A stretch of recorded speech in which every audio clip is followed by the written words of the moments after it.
Selamat malam teman-teman. Jumpa lagi dalam channel saya di Firman Aditya 37. Pada malam hari ini saya akan membuat topik yang cukup menarik ya. Semoga menjadi tema yang spesial. Pada malam hari ini akan membahas tentang suatu misteri pada beberapa dekade yang lalu, mungkin pada sekitar zaman sekarang juga masih menjadi misteri juga, yaitu tentang UFO ya. Teman-teman mungkin tahu apa itu UFO, kepanjangan dari, singkatan dari apa itu. UFO adalah akronim atau singkatan dari Unidentified Flying Object.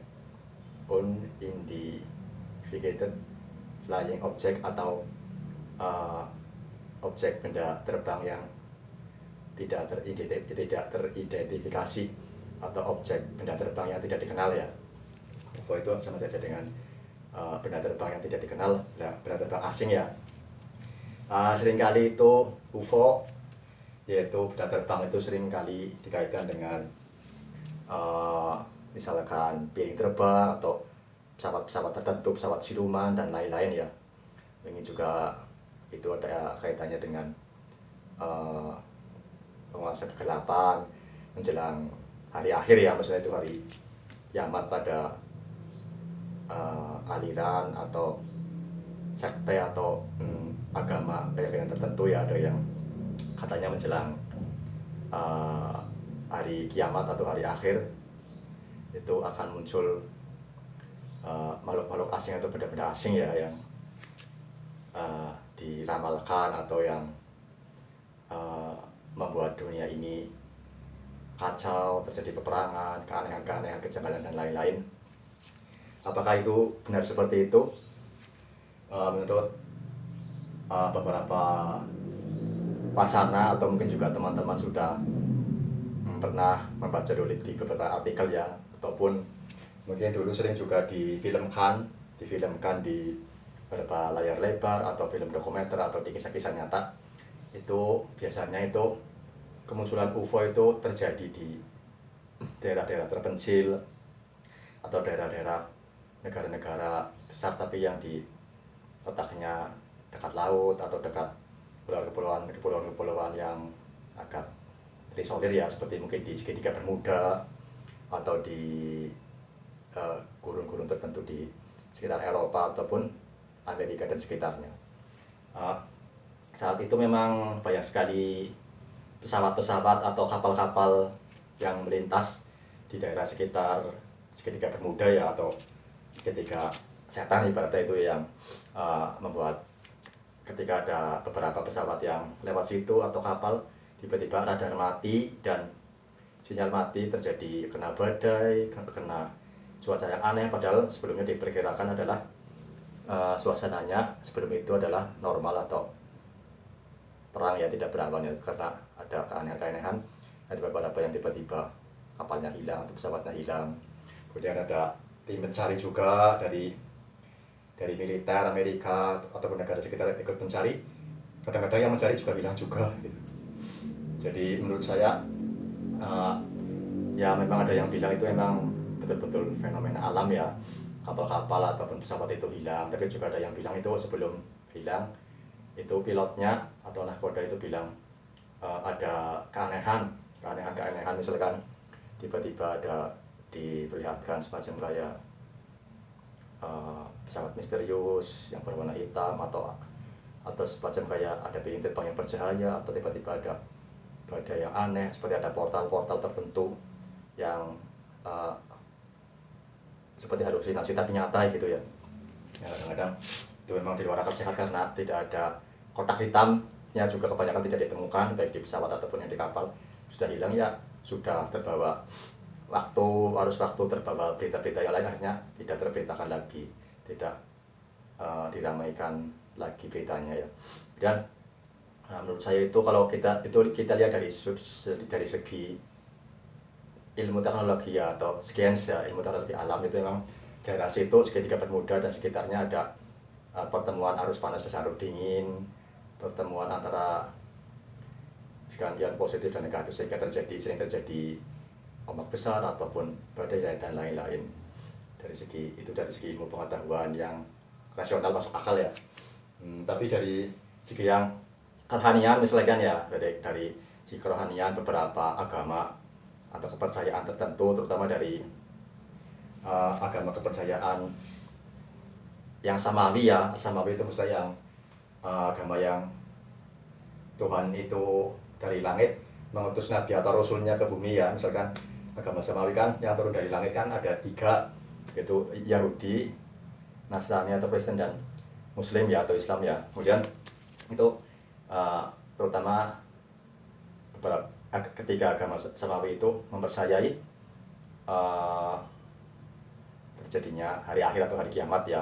Nanti akan muncul sebelum hari kiamat yang dijanjikan itu muncul, akan terjadi huru-hara, dan sebelumnya akan muncul misalkan bencana-bencana alam, peperangan atau kerusakan moral ya. Ada juga yang misalkan akan muncul suatu tokoh kejahatan ya, tokoh kejahatan. Kalau yang selama ini kan tokoh kejahatan kita misalkan yang tidak tampak yaitu setan, jin atau iblis ya. Kalau itu sih tidak menjelang hari kiamat pun sudah ada ya yang namanya jin, setan ataupun iblis ya. Tapi kan kalau ini yang khusus menjelang hari kiamat itu akan muncul suatu raja kejahatan, itu dari kalangan manusia, bukan dari setan atau iblis atau jin ya, tapi itu dari kalangan manusia yang namanya di antara ketiga agama samawi itu, yaitu Yahudi, Kristen ataupun Islam itu menamakannya kalau dalam Islam itu namanya Dajjal. Dajjal sang pendusta ya. Itu bahasa Arabnya berarti Al-Kadzab. Dajjal Al-Kadzab sang pendusta, atau bisa juga Al-Masih Dajjal ya. Kalau Isa kan Isa Al-Masih, Al-Masihnya yang di belakang. Kalau Dajjal, Al-Masihnya yang depan, jadi Al-Masih Dajjal. Jadi dia menyamar tokoh yang bernama Dajjal itu, yang sebenarnya pendusta itu menyamar sebagai sang penyelamat. Makanya ada embel-embel Al-Masih di depannya, Al-Masih Dajjal, tapi depannya Al-Masih tapi belakangnya Dajjal Al-Kadzab pendusta ya. Yang pura-pura menjadi penyelamat tapi ternyata dia justru mendustakan ajaran keselamatan itu sendiri.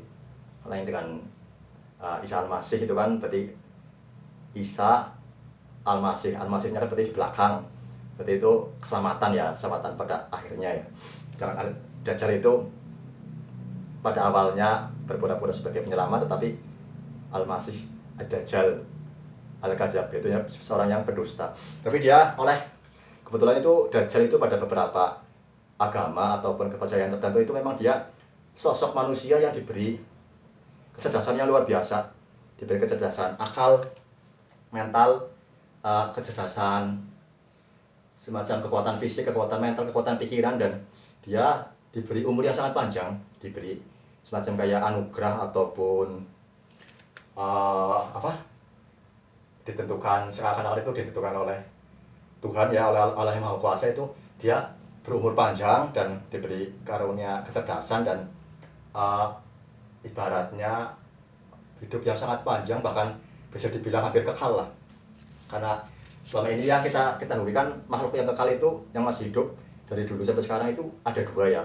Kalau dalam agama samawi seperti Yahudi, Kristen dan Islam kan yang kekal yang selama ini belum mati itu ada 2, yaitu tokoh kejahatan yang bernama iblis, dari dulu sampai sekarang itu masih ada ya, rajanya setan itu. Kemudian yang kedua adalah Isa Al-Masih. Isa Al-Masih itu dari dulu diciptakan sampai sekarang itu masih hidup. Ketiga agama itu, Yahudi, Kristen dan Islam, percaya bahwa iblis dan Isa Al-Masih itu sekarang masih hidup ya. Berarti 2 orang itu hidup kekal ya. Makhluk atau nabi itu adalah hidup kekal ya. Kemudian itu tokoh kebaikan ya, tokoh kebaikan Al-Masih. Kalau kemudian iblis tokoh kejahatan tapi bukan dari kalangan manusia. Tapi ini ada tokoh kejahatan tapi yang dari kalangan manusia, yaitu Dajjal ya, itu sendiri. Kemudian dia ada yang bilang dia menguasai informasi di seluruh dunia, menguasai bisnis, menguasai keuangan, menguasai militer dan lain-lain ya di berbagai sarana-sarana penting di dunia ini. Misalnya dia bilang ibaratnya dunia ini sudah dalam genggaman Dajjal atau kroni-kroninya. Tapi itu masih dalam tanda XXX ya. Siapa itu tokohnya, apa itu benar sosok ataupun dia pemahaman, ideologi ataupun dia negara ataupun dia ataupun dia semacam kayak campuran dari beberapa suku dan lain-lain, kita nggak tahu ya, karena dalam agama atau kepercayaan tertentu juga agak berbeda-beda keterangannya. Tapi dia nanti yang akan pimpinannya, bos terbesar Dajjal itu bos terbesar di kalangan penjahat. Dajjal itu adalah bos terbesar, sumber kejahatan, sumber kerusakan, sumber kemaksiatan, sumber kehancuran bumi ini. Dia adalah dalangnya ibaratnya dari kalangan manusia, yang seperti kita ini manusia. Tapi dia diberi anugerah umur yang panjang, fisik yang sehat, kemudian otak yang cerdas dan lain-lain. Makanya ada yang bilang Dajjal itu sudah mengalami di seluruh bumi. Tidak ada satupun beberapa jengkal tanah yang tanpa Dajjal itu bisa tidak dimasuki. Semuanya, hampir semua bisa dimasuki sampai gagang sempit. Berarti dia punya kecepatan yang luar biasa. Kecepatan mungkin ya entah itu seperti angin ataupun kecepatan di sini adalah dikiaskan ya dalam artian teknologi, pemikirannya itu sampai masuk kemana-mana, lewat internet, lewat Android dan lain-lain ya. Kemudian dia juga mungkin punya pengikut yang setia. Nanti pada hari akhir ada, kalau dalam Islam itu ada istilahnya dari bangsa Ya'juj dan Ma'juj ya, yang dari Asia Tengah itu, dari daerah Kazakhstan atau Mongolia itu nanti ada muncul suku barbar tertentu, yang suku barbar militan kuat yang akan mendukung Dajjal ya. Kemudian dari kalangan manusia nanti dia akan, kalau ada beberapa kitab suci tertentu, terutama kitab suci yang dari Muslim itu, nanti akan Dajjal pendusta itu, yang penjahat itu dari kalangan manusia, akan bertemu dengan tokoh kebaikan yang namanya Imam Mahdi ya. Imam Mahdi kalau dari Islam itu dari keturunan Rasulullah ya. Dia manusia dari keturunan Rasulullah. Nanti dia akan dibantu oleh Isa Al-Masih. Jadi Isa Al-Masih akan turun.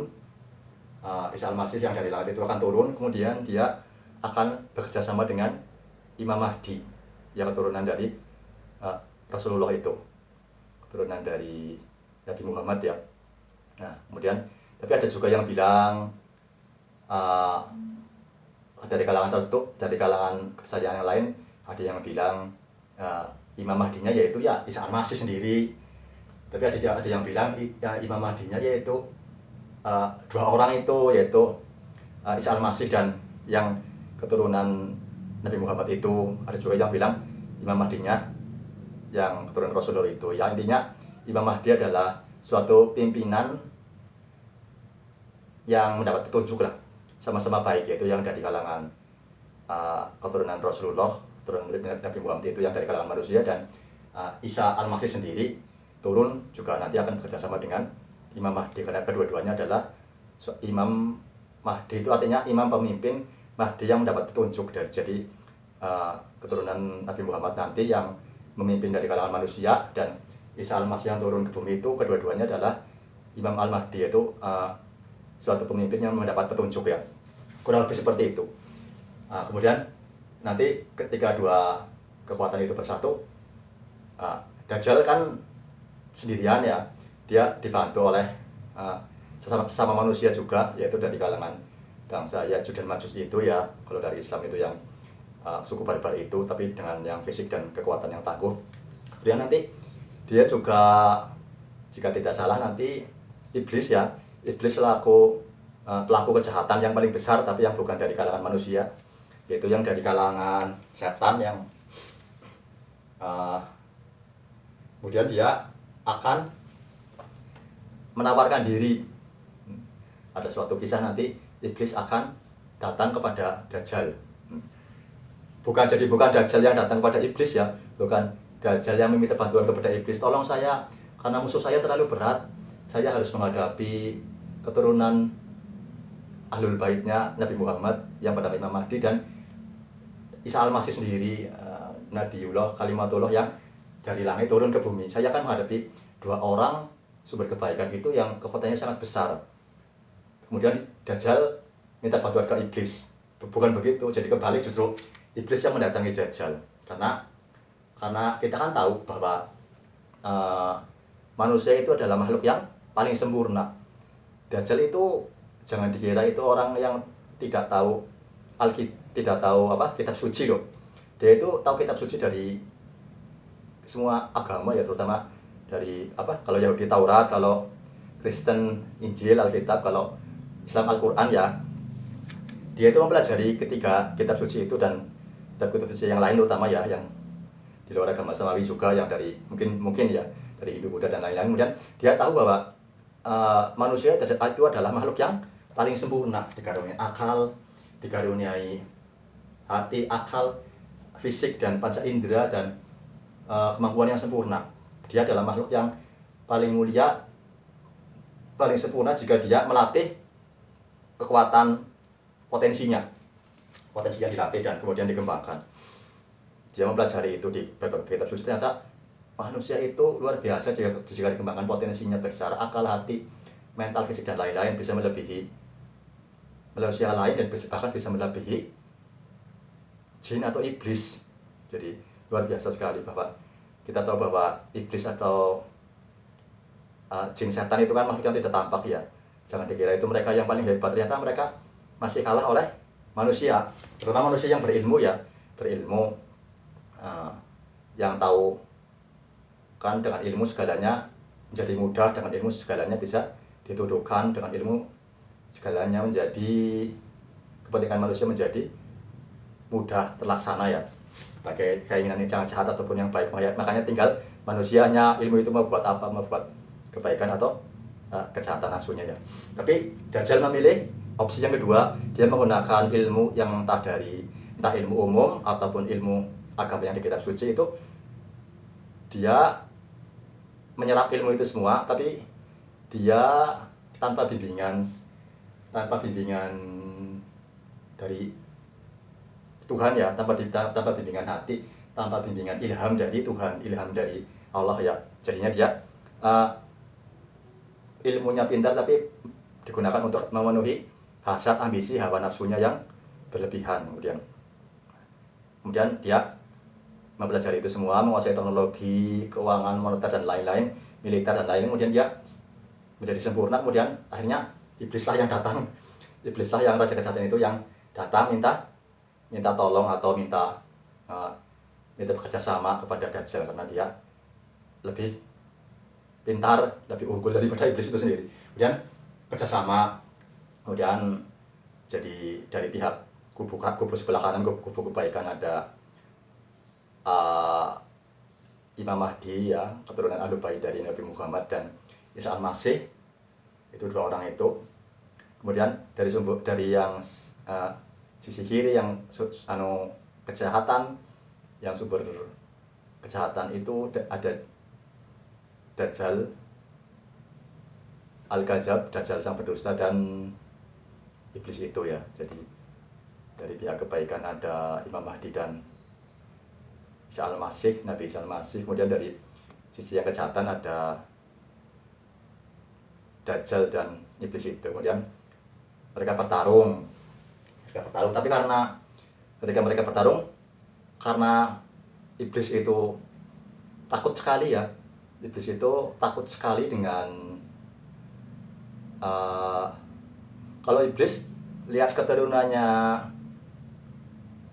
Nabi Muhammad itu ya, lihat keturunannya Nabi Muhammad yaitu Imam Mahdi, yang manusia Imam Mahdi itu yang Ahlul Bait, yang keturunannya Nabi Muhammad yang dari Timur Tengah itu, iblis masih berani walaupun kalah akhirnya ya, iblis kalah. Tapi ketika Imam Mahdi itu keturunan Nabi Muhammad itu berhadapan dengan Dajjal, Imam Mahdi nggak bisa membunuh Dajjal. Jadi Imam Al-Mahdi itu yang keturunan Nabi Muhammad memang bisa mengalahkan iblis kalah. Ketika Dajjal sendirian, Dajjal berhadapan dengan Imam Mahdi tidak bisa mengalahkan Dajjal. Sama-sama manusia sih, walaupun Imam Al-Mahdi itu adalah Ahlul Bait atau keturunan Nabi Muhammad, tapi dia manusia yang terbatas, jadi tidak bisa mengalahkan Dajjal juga yang sama-sama manusia yang sudah dipatenkan oleh Allah itu punya karunia semacam kayak sulap, kayak mukjizat ya, kayak semacam magic lah, misalkan bisa memberhentikan hujan, bisa orang mati dihidupkan lagi, bisa membuat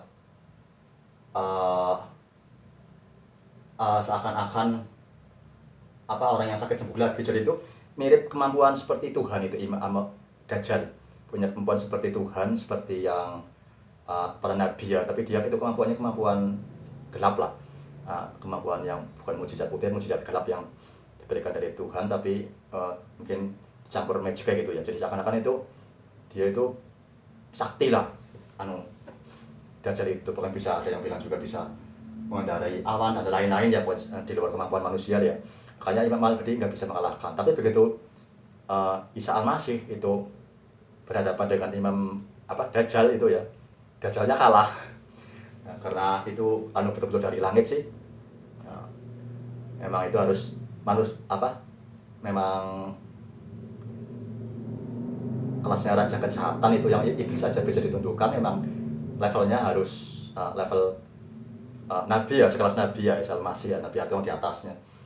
Akhirnya kalah. Akhirnya begitu dia lihat Isa Al-Masih itu, ada yang bilang tubuh Dajjal itu lumer itu ibaratnya seperti plastik kena api itulah, luntur kemudian meleleh, kemudian dia kalah. Kemudian setelah dia kalah, hancurlah sumber kejahatan ya. Kemudian Isa Al-Masih bekerja sama lagi dengan Imam Mahdi itu yang keturunannya Nabi Muhammad Ahlul Bait. Kemudian dia membangun peradaban. Ada yang bilang setelah itu bumi menjadi makmur dan lain-lain ya. Ya begitu. Jadi apa kaitannya dengan UFO tadi? Benda yang tidak dikenal itu ya, ada yang bilang itu salah satu tentaranya iblis atau Dajjal lah ya. Kroni-kroninya yang pada sekarang itu mulai menampakkan diri ya. Ada juga yang bilang itu sebagai fenomena alam, ada yang juga bilang itu adalah pesawat intelijen Amerika sendiri ya, itu murni manusia dan lain-lain. Ya segalanya yang tahu kebenarannya adalah Tuhan yang Maha Kuasa ya, hanya Allah ya. Kita sebagai manusia yang hanya punya keterbatasan panca indera, keterbatasan ilmu, teknologi dan lain-lain, hanya bisa menebak, bisa benar, bisa salah.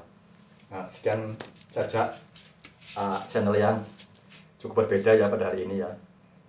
Mohon maaf jika ada salah kata ataupun salah informasi dari berbagai keyakinan agama tertentu. Jika ada yang salah, saya mohon maaf. Mohon dimaafkan.